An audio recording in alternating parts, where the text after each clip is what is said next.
Então, nós vimos a introdução, 1 Pedro é uma carta de Pedro, uma época de perseguição, então os cristãos são... O estudo de hoje vai ter muito a ver com isso, na verdade, toda a carta tem a ver com isso, é uma época de perseguição, né? Os cristãos estão sendo perseguidos. Pedro escreve para esses cristãos que são peregrinos, eles estão fora da sua terra, mas então Pedro usa esse fato de eles estarem fora da sua terra para dizer que, na verdade, eles não são peregrinos apenas e forasteiros apenas porque estão fora da sua terra, mas, na verdade, eles são peregrinos, e todos nós somos peregrinos e forasteiros, no sentido de que todos estamos nesse mundo, né? E indo para a pátria celeste, indo para a terra prometida, mas estamos nesse mundo de passagem. Por isso Pedro fala, portem-se com temor durante a jornada terrena de vocês. Nós estamos numa jornada terrena. Nós vimos o versículo 13 e 4, que Deus nos regenerou para uma viva esperança, uma esperança de vida. E essa esperança de vida é de acordo com a ressurreição de Jesus Cristo dentre os mortos, mediante a ressurreição de Jesus Cristo dentre os mortos. Na verdade, então, nós vimos que nós nascemos com uma esperança de morte, todos nós, né? Temos uma esperança de morte, porque nós nascemos e a única certeza que temos é de que morreremos, mas, graças à ressurreição de Jesus dentre os mortos, e quando ele diz, eu vivo, vós também vivereis, agora a nossa esperança se torna uma esperança de vida, uma esperança viva, né? Uma esperança de vida, que vem mediante a ressurreição de Jesus Cristo dentre os mortos. Daí, então, Paulo diz, para uma herança. Que tipo de herança?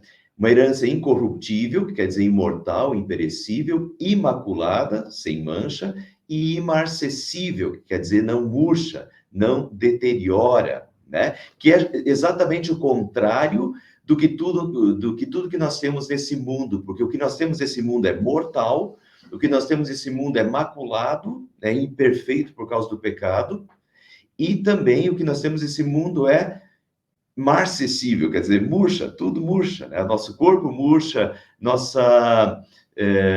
tudo aqui se deteriora, mas essa herança que Jesus tem para nós é uma herança incorruptível, imortal, sem mancha, né? No céu não haverá mais pecado, não murchará mais, não se deteriorará.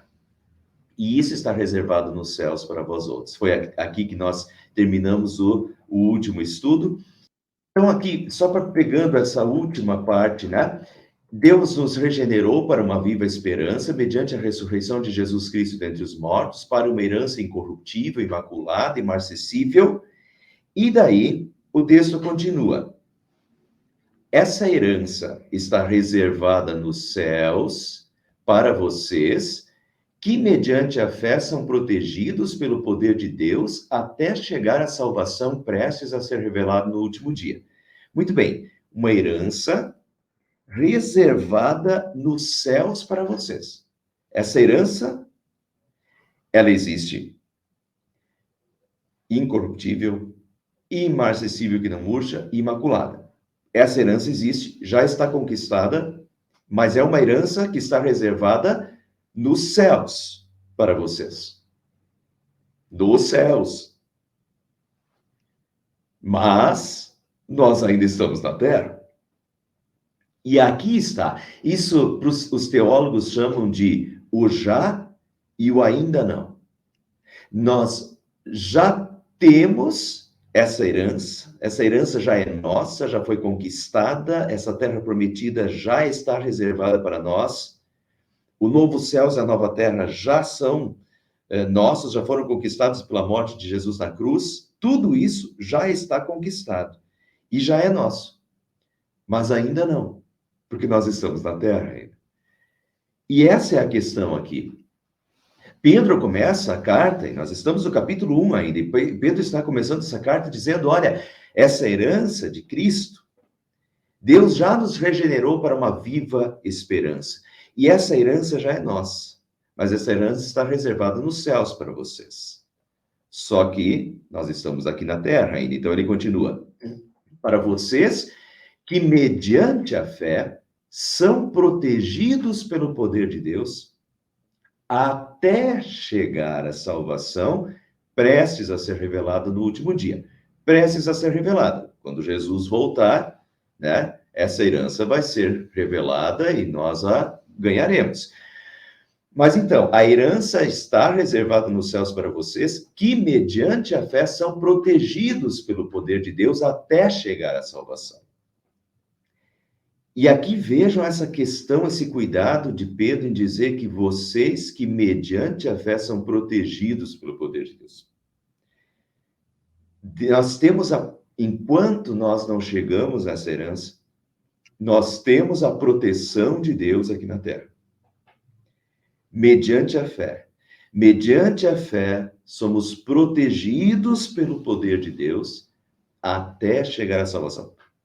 Eu estou frisando isso, meus irmãos, porque para eles era muito necessário. Eles estavam passando por perseguições, eles estavam correndo risco de morte, eles estavam sendo perseguidos, eles estavam sofrendo muito. É uma época em que Pedro foi crucificado. Risco de morte. Os que eram comerciantes, às vezes, não conseguiam comercializar seus produtos. Eles sofriam chacotas, gozações da sociedade. Ser cristão não era fácil. Então, Pedro está lembrando da herança. Essa herança está conquistada. Vocês podem até morrer, mas se vocês morrerem, essa vida será de vocês. E ela é de vocês. Nós passamos deste mundo imperfeito para o mundo perfeito quando nós morremos. É isso que Pedro está fortalecendo nos cristãos. Sejam fiéis até a morte. Custe o que custar. Porque quando nós passamos dessa vida passageira, onde somos peregrinos, para a vida eterna, para essa herança incorruptível, imarcessível e imaculada. Muito bem. Mas enquanto nós estamos neste mundo, nós somos guardados e protegidos pelo poder de Deus. Agora, sermos guardados e sermos protegidos pelo poder de Deus não quer dizer, e Deus nunca prometeu isso, que se nós somos cristãos, teremos um mar de rosas, uma vida como um mar de rosas, em que nada de ruim acontecerá. Olha, esse texto aqui é muito importante, porque muitas vezes as pessoas acham que quando está tudo bem, então Deus me ama. Quando as coisas vão mal, então Deus me abandonou. É muito comum essa confusão, e é muito comum ouvir isso.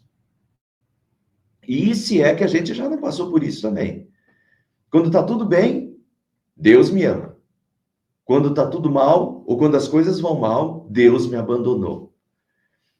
Seria fácil os cristãos dessa época, eles estão sendo perseguidos por causa da sua fé.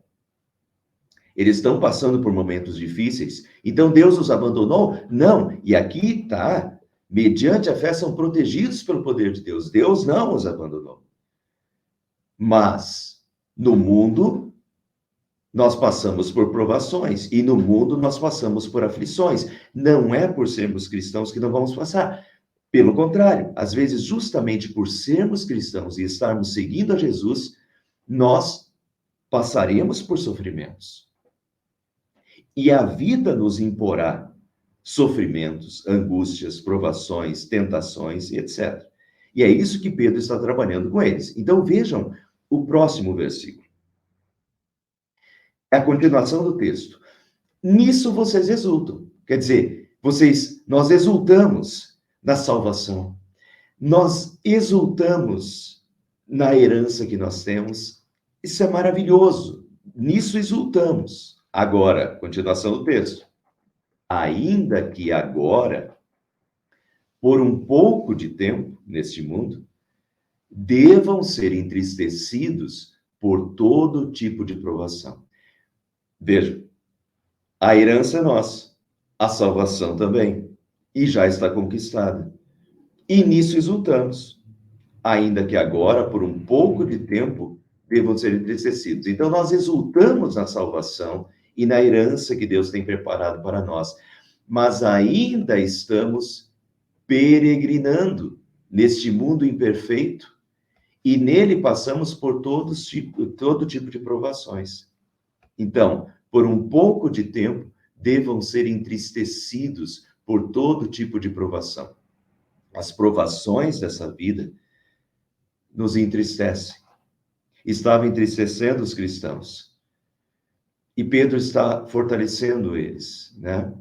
Essa herança já é nossa, a salvação já é nossa, ela virá, certamente acontecerá, mas agora, enquanto ainda estamos nesse mundo imperfeito, por um pouco de tempo, talvez sejamos entristecidos por todo tipo de provação. Todo tipo de provação. Agora vejam a continuação do texto.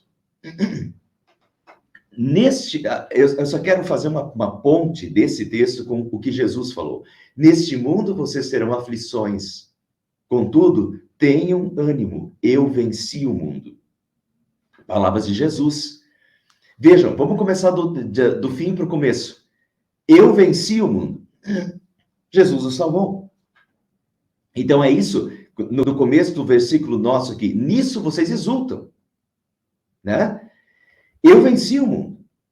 A salvação já está ganha. Jesus já ganhou. Está consumado na cruz, né? Nós já temos a salvação, nós já temos a herança. Eu venci o mundo. Agora, neste mundo vocês terão aflições, diz Jesus, né? Nesse mundo vocês terão aflições. Contudo, tenham ânimo. Então, essa parte de Jesus, neste mundo vocês terão aflições, de novo a gente volta, a herança é nossa, a terra prometida já está à vista, já está conquistada, mas nós ainda estamos peregrinando no deserto dessa vida, né? Somos forasteiros desse mundo, e enquanto estamos nesse mundo, no mundo vocês terão aflições, diz Jesus. No mundo, nós ainda somos entristecidos por todo tipo de provação. Então, esse texto de Pedro e esse texto de Jesus tem muito a ver. Neste mundo vocês terão aflições, contudo, tenham ânimo, firmes a fé. Eu venci o mundo. A herança de vocês é a salvação de vocês, mas ainda estamos aqui. Enquanto estivermos aqui, ainda que agora, por um pouco de tempo, devam ser entristecidos por todo tipo de provação. Todo tipo de provação. Provação. Peguem essa palavra e vamos para o próximo versículo. Pedro diz: assim acontece para que fique comprovado que a fé que vocês têm, muito mais valiosa do que o ouro que perece, mesmo que refinado pelo fogo, é genuína e resultará em louvor, glória e honra quando Jesus Cristo for revelado. Assim acontece para que fique comprovado. Vejam, provação e comprovação. No versículo anterior, Pedro fala que nós somos entristecidos por diversas provações. Provações. É prova. E aqui ele diz, assim acontece, essas provações às vezes vêm para que fique comprovado que a fé que vocês têm, muito mais valiosa do que o ouro que perece, mesmo que refinado pelo fogo. O ouro precisa ser refinado. O ouro precisa ser depurado pelo fogo. E isso daí, ele continua, a fé que vocês têm muito mais valiosa do que o ouro que perece, mesmo que é refinado pelo fogo, é genuína e resultará em louvor, glória e honra quando Jesus Cristo for revelado. Mas isso precisa ser comprovado. Assim acontece para que fique comprovado que a fé que vocês têm é genuína e resultará em louvor, honra e glória. A fé que vocês têm, para que fique comprovado isso. Fique comprovado que a fé que vocês têm é genuína e resultará em louvor, honra e glória quando Jesus Cristo for revelado. Veja que tem uma questão de comprovação da fé. E a fé A comparação aqui é com o ouro. A fé é muito mais do que o ouro. Porque o ouro que perece, o ouro perece. O ouro, na época, era o metal de maior valor. E a fé é o que há de maior valor. Mas enquanto o ouro perece, a fé resulta em louvor, honra e glória quando Jesus Cristo for revelado. A fé dá a salvação eterna. Então ela é mais valiosa do que o ouro. Mas aqui Pedro está fazendo uma comparação com o ouro e ele vai dizer, mesmo que refinado pelo fogo. O ouro precisa ser refinado pelo fogo. E essa questão do ouro ter que ser refinado pelo fogo e de a nossa fé precisar ser comprovada para ver se é genuína. Vejam que não é o único texto que Pedro fala isso. Olha o outro capítulo. Capítulo 4, versículo 12 e 13. Olha aqui, ó. Ele vai começar da mesma forma. A fé é provada pelo fogo. Amados, não se surpreendam com o fogo que surge entre vocês para os provar. Isso são as opressões, né? Os sofrimentos que eles estão passando é o fogo. Amados, não se surpreendam com o fogo que surge entre vocês para os provar, como se algo estranho lhes estivesse acontecendo. Quer dizer, não é estranho. Mas alegrem-se à medida que vocês participam dos sofrimentos de Cristo, para que também, quando a sua glória for revelada, vocês exultem com grande alegria. Isso não é estranho, porque Jesus sofreu. E se Jesus sofreu, e se Jesus foi crucificado, e se Jesus sofreu opressões, e Jesus que era Jesus, nós também, como filhos de Deus e como seguidores de Jesus na terra, também sofreremos aflições. E também seremos perseguidos. E isso que está acontecendo com os cristãos na época. Então, amados, não se surpreendam com o fogo que surge entre vocês para os provar. Então, esse fogo vem para provar. Notem que antes ele disse comprovar. A fé precisa ser comprovada. E o fogo vem para nos provar, para provar a fé. Então, até o termo que Pedro usa nessa primeira parte aqui, é um termo muito técnico que era usado na época para mostrar que um ouro era um ouro refinado.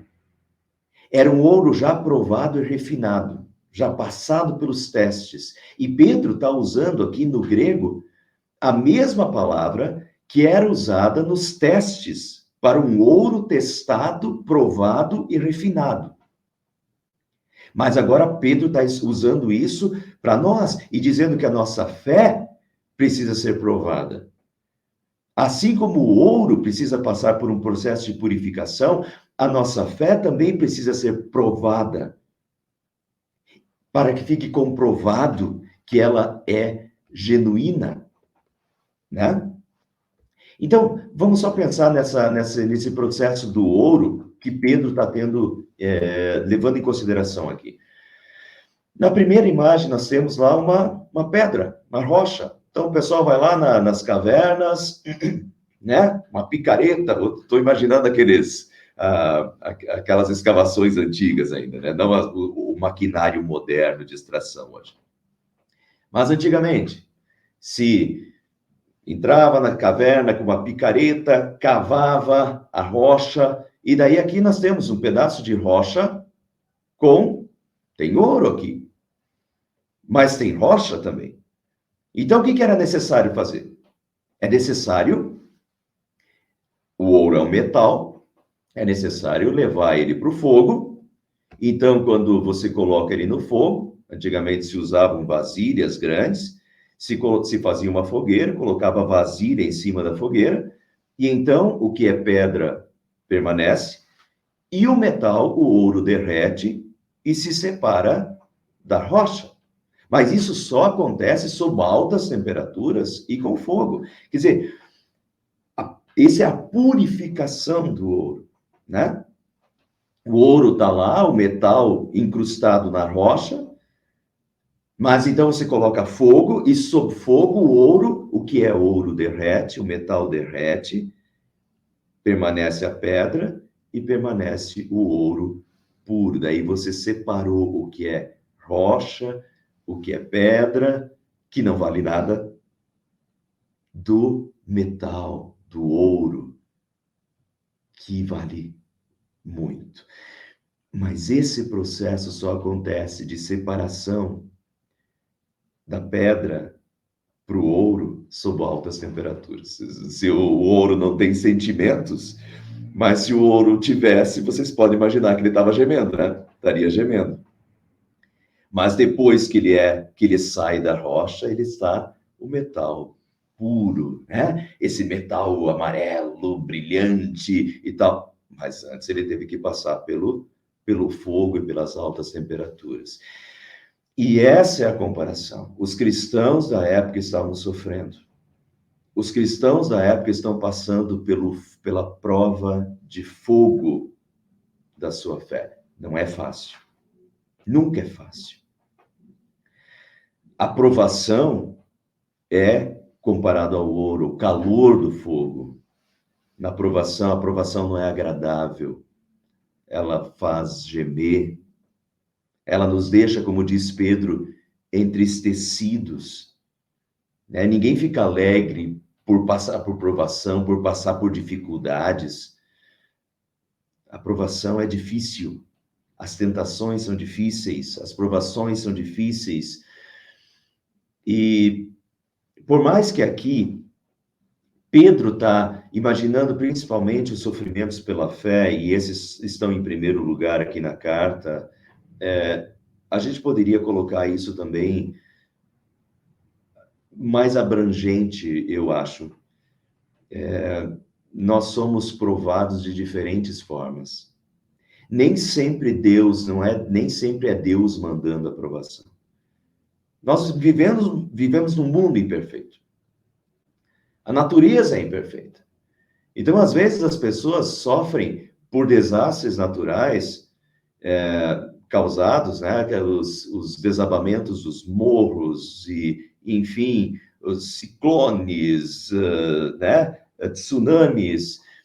A natureza se tornou imperfeita. E, às vezes, a gente sofre, e as provações vêm, e as dificuldades vêm por desastres naturais. Às vezes, por questões sociais, a corrupção gera grande aflição e tal.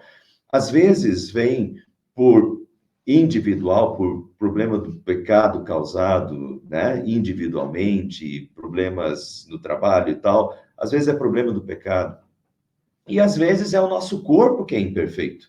E nós temos doenças, enfim, desde doenças, catástrofes naturais. Nós vivemos num mundo imperfeito. Nem sempre é Deus gerando, Deus mandando uma coisa, mas nós vivemos nesse mundo imperfeito. Nesse mundo imperfeito, como diz Jesus, no mundo passais por aflições, mas tem de bom ânimo, eu venci o mundo, mas no mundo passais por aflições. E essas coisas, agora, é nesses momentos que a gente mostra a fé. É nesses momentos que nós mostramos a nossa fé. E também é nesses momentos que a nossa fé é provada, para ver se é genuína. Ou se a gente vai dizer, Deus me abandonou e abandona Deus também. A fé está sendo provada nesses momentos. Tem um processo de purificação da fé nessa provação pelo fogo, as situações difíceis da vida. Quando a vida dá um chacoalhão, quando as coisas vêm como um tsunami na vida. É o fogo provando a fé. Para ver se a fé é genuína de fato. Depurando a fé, e vem para depurar a fé. Então, vejam, por mais que o fogo seja quente, e por mais que as situações sejam difíceis, nunca nos alegram, né? É difícil passar pelas aflições, é difícil passar pelas provações, porque elas são como fogo. Mas tem um processo de purificação da nossa fé através disso, em um processo de crescimento. E se nós imaginarmos essa figura aqui, nós poderíamos pensar numa palavra que vem sendo usada muito nos últimos anos, que é a resiliência. Que nós criamos, é nesses momentos que se cria a resiliência, né? Agora vejam essa questão da resiliência nessas passagens do apóstolo Paulo. Aqui ainda, vamos começar por Tiago. Meus irmãos, sintam-se felizes quando passarem por todo tipo de aflições, pois vocês sabem que quando a sua fé vence essas provações, ela produz perseverança. Que essa perseverança seja perfeita, a fim de que vocês sejam maduros. A fim de que vocês sejam maduros. Há um processo de amadurecimento na fé. Quando nós passamos por dificuldades, passamos por aflições, a nossa fé amadurece. Meus irmãos, sintam-se felizes quando passarem por todos os tipos de... felizes, não é, agora estou contente, mas sabendo o resultado que isso produz em nós também. Meus irmãos, sintam felizes quando passarem por todos os tipos de aflições, pois vocês sabem que quando a sua fé vence essas provações, ela produz perseverança na fé. Nós saímos mais fortalecidos. Nós saímos mais resilientes de tudo isso. Há algo produtivo também nas aflições, nas provações. Que essa perseverança seja perfeita, a fim de que vocês sejam maduros e corretos. Veja o que o apóstolo Paulo diz em Romanos. Nos gloriamos nas próprias tribulações. Nos gloriamos nas próprias tribulações. Olha agora o mecanismo. Sabendo que a tribulação produz perseverança. E a perseverança, experiência. E a experiência, esperança. Mas tudo começa com a tribulação. Se não vier a tribulação, entende? A tribulação produz perseverança na fé. A perseverança produz uma experiência com Deus nesse momento de Deus comigo. Vejam o apóstolo Paulo. O apóstolo Paulo não usa... Aqui é Romanos, né? É uma carta de Paulo. Mas lembram que Paulo diz que por 3 vezes já tinha orado para que Deus tirasse aquele espinho na carne. Até hoje a gente não sabe. Era um problema de saúde. Paulo tinha uma coisa que o perturbava como um espinho na carne. É algo que o afligia, que talvez doía, que lhe perturbava continuamente. E Paulo 3 vezes já tinha orado para que Deus tirasse esse problema, tirasse essa adversidade, tirasse essa tribulação. E olha só, e Deus não tirou. Então o apóstolo Paulo diz, chega uma altura, mas ele já tinha orado 3 vezes, né? Não era agradável o espinho na carne. Imagina um espinho na carne. E até Paulo diz, um espinho na carne mensageiro de Satanás. Um troço que doía, perturbava, tribulação. 3 vezes já tinha pedido. Mas então o apóstolo Paulo diz, a tua graça me basta. Porque o poder se aperfeiçoa na fraqueza. Quando sou fraco, então é que sou forte. De certa forma, aquela fraqueza fazia com que ele se apegasse mais a Deus e criasse uma experiência com Deus, a ponto de ele dizer, a tua graça me basta. Porque o poder se aperfeiçoa na fraqueza. Quando sou fraco, então é que sou forte. Notaram? No caso de Paulo, a tribulação produziu perseverança, a perseverança uma experiência com Deus e a experiência esperança. Então, ninguém gosta de passar por aflições, ninguém gosta de passar por problemas, ninguém gosta de passar por dificuldades, mas há um caráter de produzir resiliência, de produzir esperança, de produzir experiência com Deus, de sermos provados e a nossa fé ser depurada através do fogo, por mais que a gente não goste. Tem um exemplo aqui, e eu quero ler, fique com essa imagem aqui, eu quero ler essa...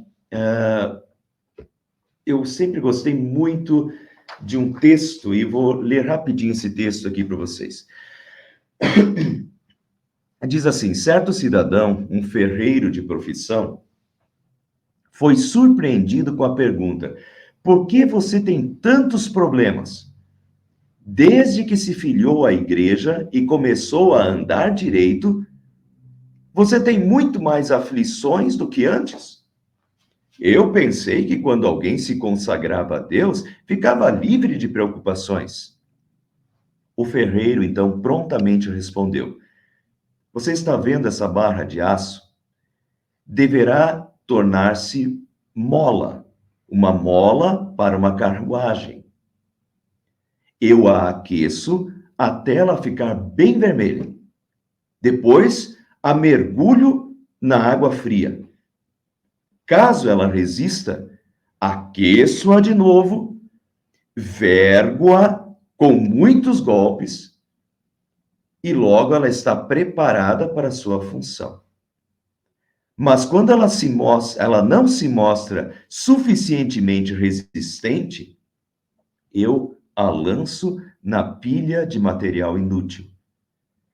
Eu sou como essa barra de aço. Deus tempera o aço através de provas e tribulações. O que eu não quero é ser lançado na pilha dos inúteis. O que eu não quero é ser lançado na pilha dos inúteis. A barra primeiro precisava ser colocada no fogo, ficar vermelha pelo fogo. Depois ele mergulhava com tudo numa água fria e depois ele aquecia de novo e vergava. E a barra que não resistia era inútil para uma carruagem. E ele jogava na pilha dos inúteis, e é isso que ele não quer. Então ele entende que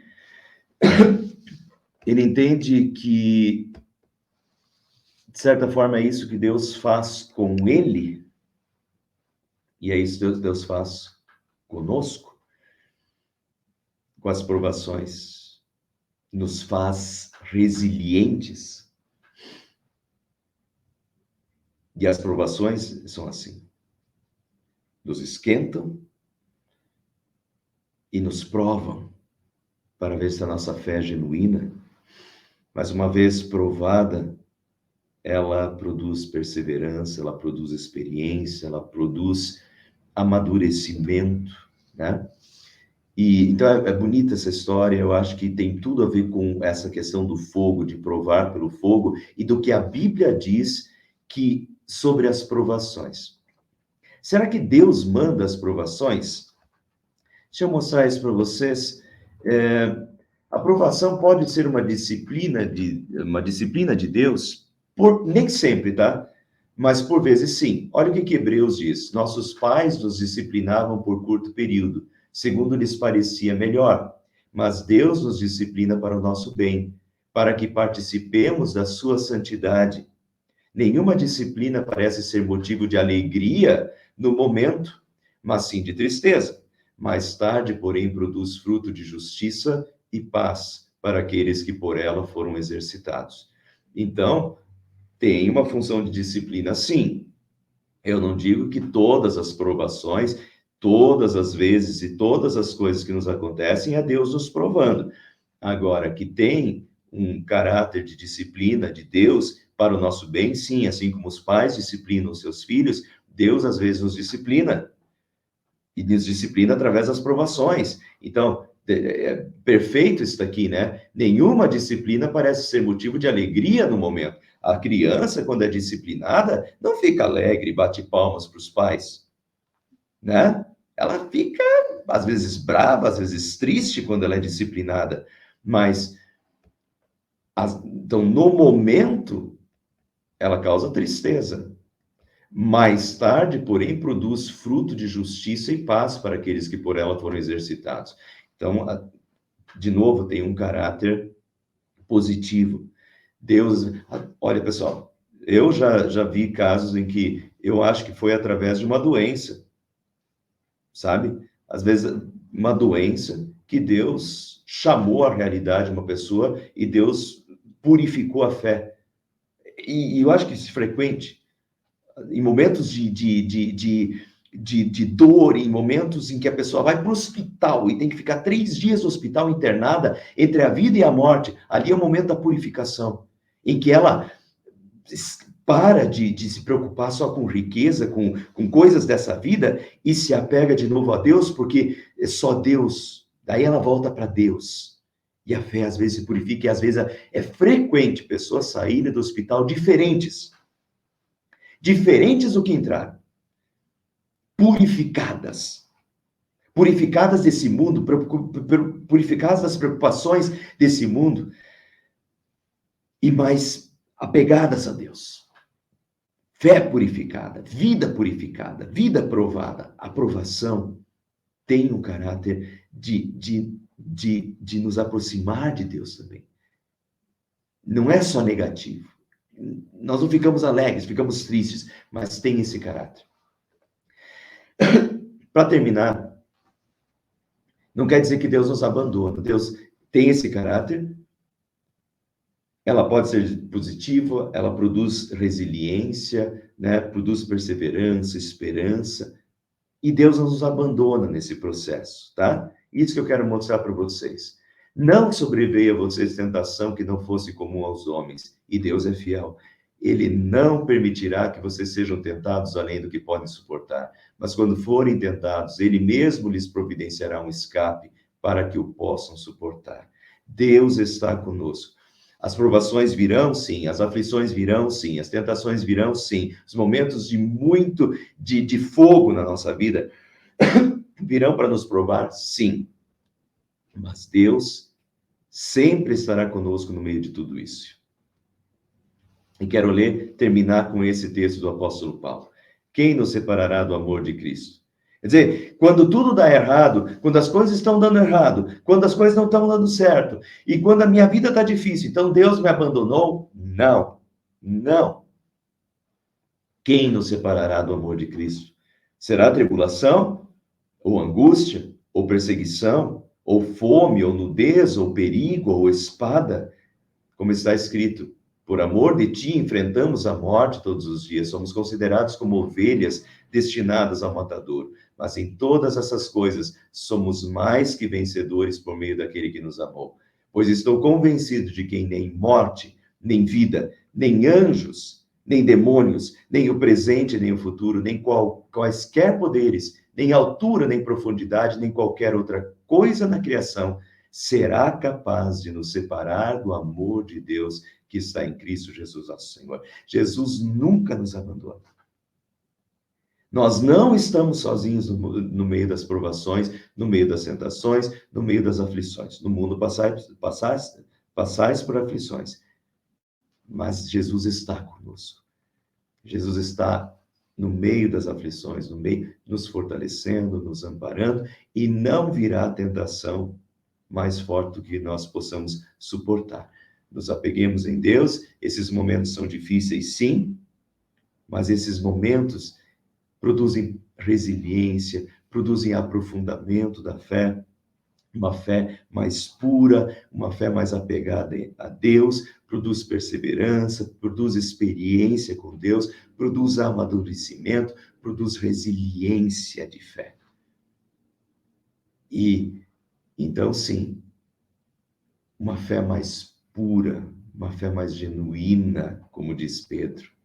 Então, voltando lá no início, assim acontece para que fique comprovado que a fé que vocês têm, muito mais valiosa do que o ouro que perece, mesmo que refinado pelo fogo, é genuína e resultará em louvor, honra e glória, quando Jesus Cristo for revelado.